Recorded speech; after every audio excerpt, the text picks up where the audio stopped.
We have a team of correspondents in Amman, Tehran and Doha. Let's begin with Victoria Gatenby here in the Qatari capital. Victoria, so we heard in that press conference after Gulf Arab foreign ministers met in Riyadh.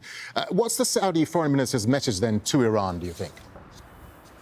Well, the most significant thing that he said in that meeting was that Iran needed to reconsider its course, these attacks needed to stop, or he said that they would review their actions because political options are on the table as well as non-political options. Now, that's hugely significant because GCC countries have been saying for the past 2 weeks that they want de-escalation, they want dialogue. They've been at pains to stress that this is not their war to fight and that their posture is very much one of defense, not offense. So the fact that now the Saudi foreign minister is talking about non-political options being on the table is very significant. He went on to say that Iran's actions would backfire politically and morally. He talked about the fact that he felt that Iran attacking Riyadh and also Qatar, the Ras Laffan industrial complex in Qatar, while this diplomatic meeting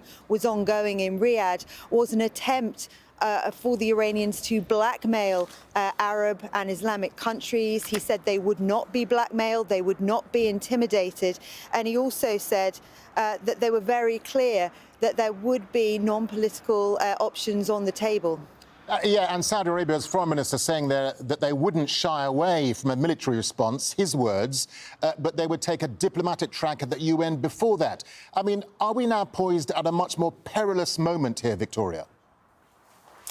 I mean, obviously, in the last few hours, the events of the last few hours have escalated things significantly. The attack on Ras Laffan in the last few hours has been a significant escalation, with Qatar Energy saying that that facility in the north of Doha had been attacked with missiles. That facility, there are massive fires at that facility, which they're now trying to contain. They say that all personnel are accounted for. There haven't been any injuries, but that is very significant. So yes, I think this is a very significant moment. Yeah, as you say, Qatar had also ordered some Iranian officials to leave the country in response to that attack on the Ras Laffan gas facility that you're just talking about. Clearly, a very strong response from the Qataris, Victoria.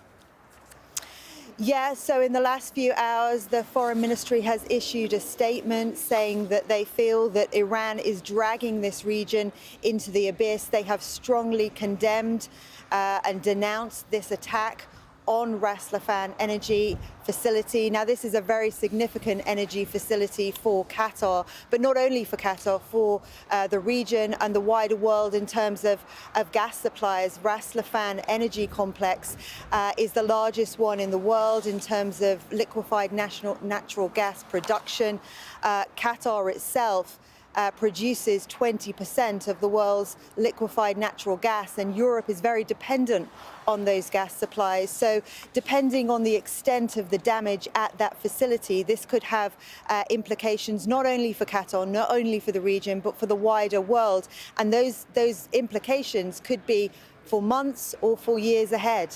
All right, Victoria Gatenby there in Doha. Victoria, thank you. Let's cross to Ali Hashem. He joins us live from Tehran. Ali, so Saudi Arabia's foreign minister warning in that press conference that they would not shy away from taking military action against Iran if they have to. How is Iran likely to perceive that statement, do you think?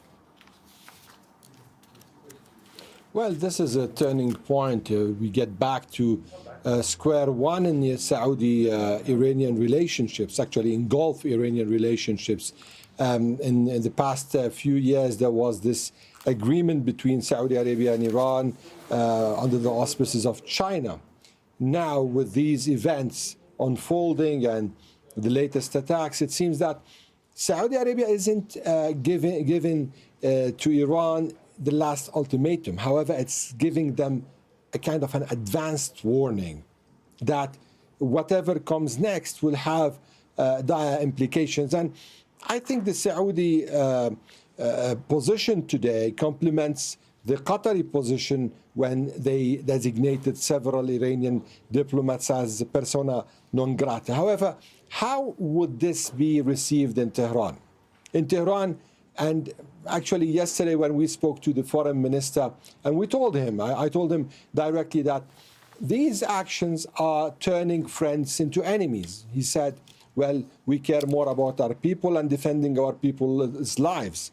And that he feels sorry for the damage, but at the end, this is to Iran, this is a war that they have to fight. Now, I think from the Iranian point of view, there's nothing much that they are going to do, because there is a decision on the top of the system, on the top of the establishment, to continue in this altitude, and it's not going to stop. However, when there is a situation where military action is taken, then I think that things are going to be more and more complicated in this war that's taking day after day new and new dimensions. Yeah, in terms of Iran's war planning going forward, Ali, will Iran now have to factor in a possible military response from Gulf states? I mean, that seems to be the message from Saudi Arabia.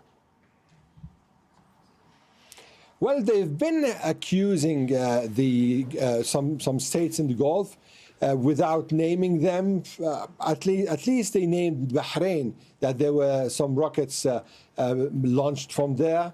However, now if things are going to take this, I mean, if it's going to be a new turn in this war, then Iran will have to face a bigger coalition. Now, regardless how these things are going to happen and whether they are going to happen or not, probably most of the countries in the region are doing and exerting efforts in order to reach an end to this situation that the United States and Israel started with the war on Iran. But yeah, for Iran, the options are limited right now, and they might have to face dire consequences. Yeah, and just to go back to the point you made, Ali, some Iranian diplomats being expelled from here in Qatar after that attack on the Ras Laffan gas complex. How will Iran be viewing this move by Qatar, and how is that likely then to affect any sort of diplomatic efforts to end the war? You know, despite all what's been happening, connections between Iran and Qatar hasn't stopped. At least this is what has been said.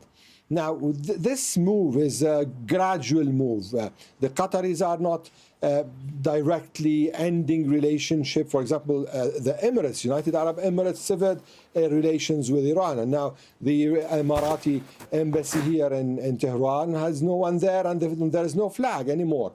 For Qatar now, it's just designating diplomats, and it's mainly the military attaché and the security attaché.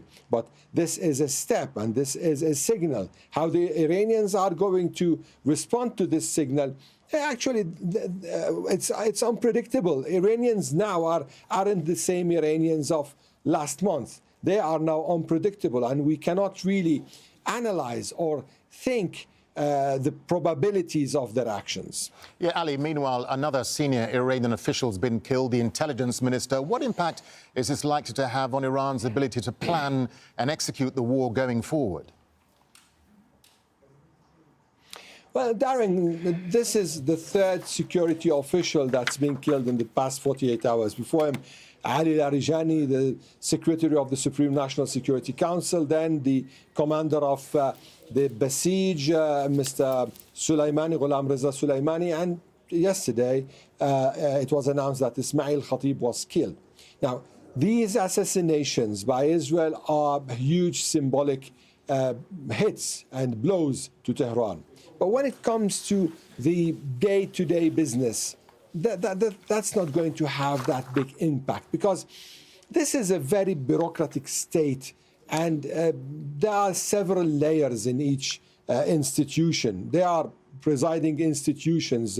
The Security Council is an institution, Basij is an institution, the Ministry of Intelligence is an institution, and all of them are multi-layered, and they have several circles within them. So for day-to-day issues and plans, I don't think this is going to have a huge impact. But on the symbolic side, yes, it's going to have. And if the replacements of these officials are being assassinated too, this is going to be also a bigger challenge, given the fact that we know now that Mr. Khatib was killed at his house, so he wasn't taking even precautions. The head of the intelligence ministry wasn't taking precautions. And Mr. Ali Larijani was assassinated at a known house where he's known to go there, and one of his bodyguards had a phone. At least these are the reports we are hearing. So there is also a gap here. There is a security gap. It seems there is a lack of security protocol,